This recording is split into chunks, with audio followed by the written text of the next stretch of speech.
Namaste. I'm Jivananda, and my topic is living by the heart. If you should go looking for yourself, where would you start to look? Well, most people would obviously say, well, I look for myself by going inside of myself, going inwards. But that's not always the point. I once saw a beautiful picture of a man looking for himself. And he was standing on a pile of books with his binoculars turned towards the horizon. And the title of the picture was A Man Looking for Himself, which is a very humorous comment, but also with some truth in it, a whole lot of truth in it anyway. If you want to live by the heart, you will not be able to find it in books, to find what you should do in books. You can't Google your inner wisdom, and you can't read up on your intuition. You have to find it for yourself by going inwards. But we are usually attracted to knowledge because knowledge belongs to the intelligence of the mind, and knowledge is the consciousness of the mind, whereas in the heart we have the intuition as the intelligence of the mind, and we try to create a being, and the intuition is the tool of that being. But it is difficult because this duality within us is usually fights each other. But don't listen to this talk as a crusade against the mind. We need the mind, but we also need to live by the heart, so to speak. And living by the heart is when our intelligence of the heart takes over from the intelligence of the mind, but we will still have both sides within us. Just for the short understanding of it, the intelligence of the mind is defined by that it has the thinking, thoughts as its tool, and it creates knowledge, which is the consciousness of the mind, and it wants strict rules, it wants laws.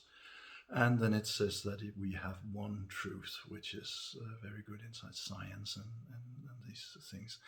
On the other hand, we have the intelligence of the heart, which has as a tool the intuition, and it wants to create being, and being is the consciousness of the heart. And then it doesn't want these rules. It wants you to be able to function with the heart everywhere. And then it says that the truth is individual. But we need both things, and there are certain situations where we can say that the truth is individual, and other situations where it is not. But so we need both things. But the technique to live by the heart is very simple.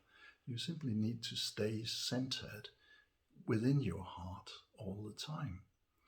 And that might sound as a difficult task, but it really isn't. It doesn't take energy at all. It doesn't take nearly as much energy as being centered on your thoughts all the time, which is what we usually are. And it is a quite practical thing to do. You find your heart chakra in the middle of your chest, and that is where you focus your attention. And if you do that within meditation and without meditation, you will eventually get into a heart where the intelligence of the heart sort of wins over the intelligence of the mind, and you will be able to use both. And then you will have what I call the realized heart, and you will live by the heart. In that process, you go through some stages. You have what I call a preparing stage, which is going through the mind against the heart.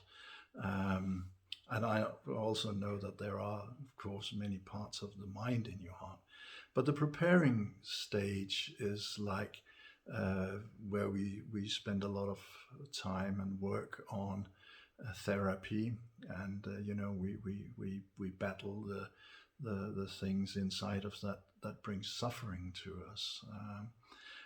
But at some point we realize that this will be an ongoing fight, because you can always um, if I put it in another way, a lot of people work over and over with the same thing in new disguises in their therapy. At some point, we realize that, and then we realize that what we really have to take out during therapy is the suffering, and the suffering arises because we don't want what is within us. We judge it, and the suffering comes from that judgment.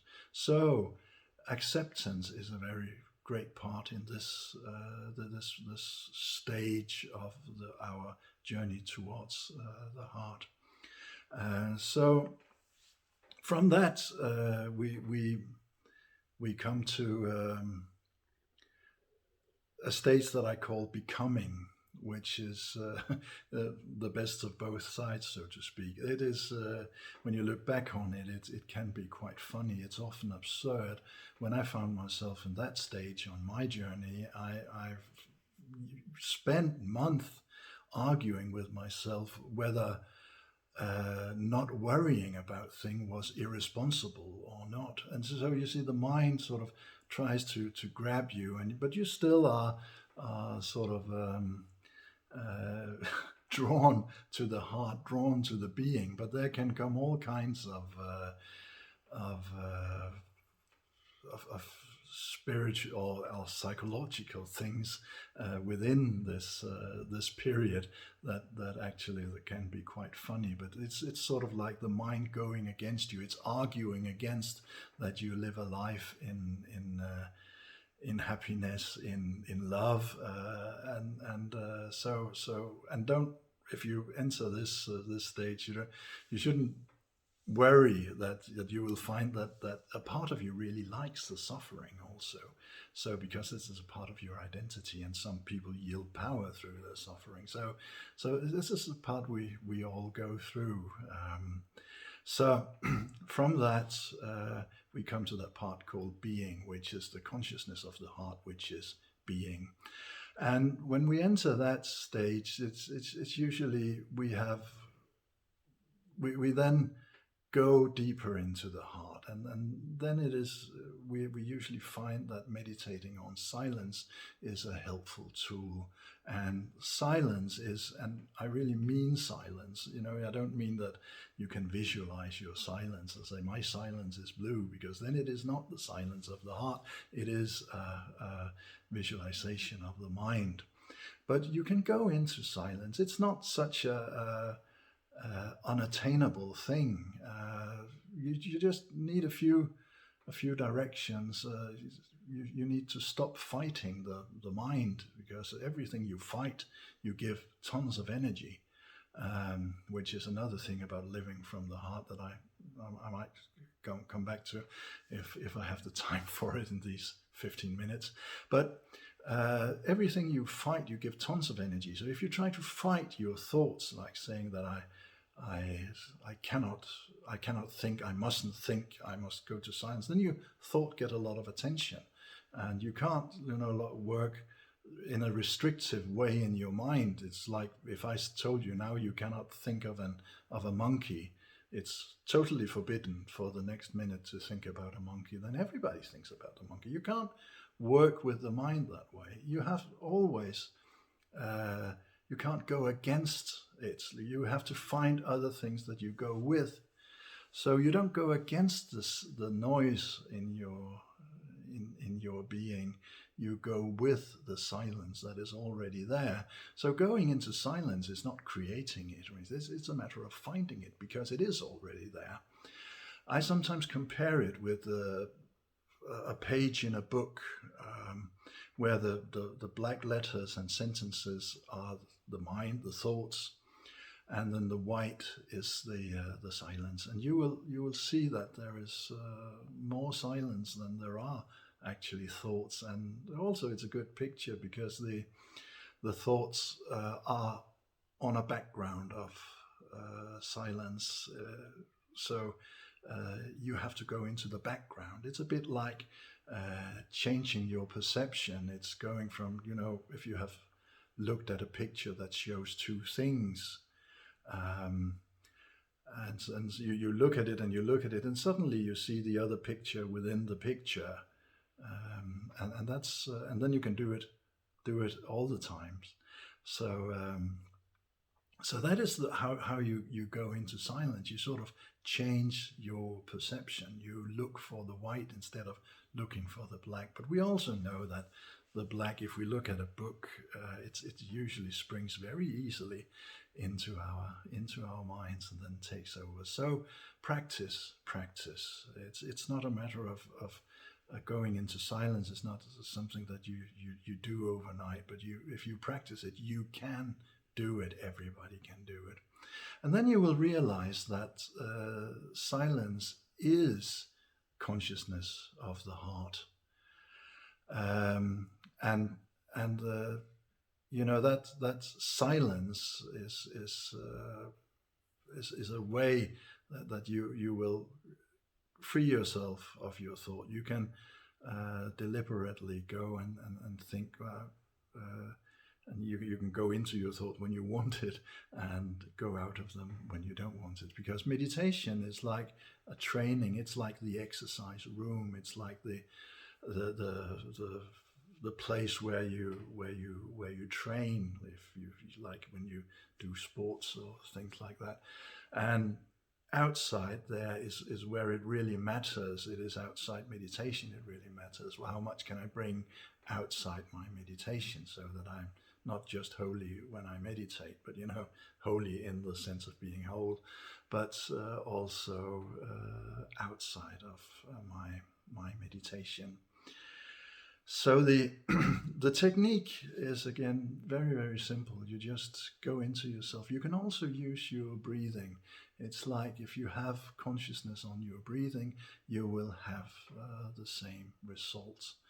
And to make that change, in that you will find that you cannot fight things, like I said before.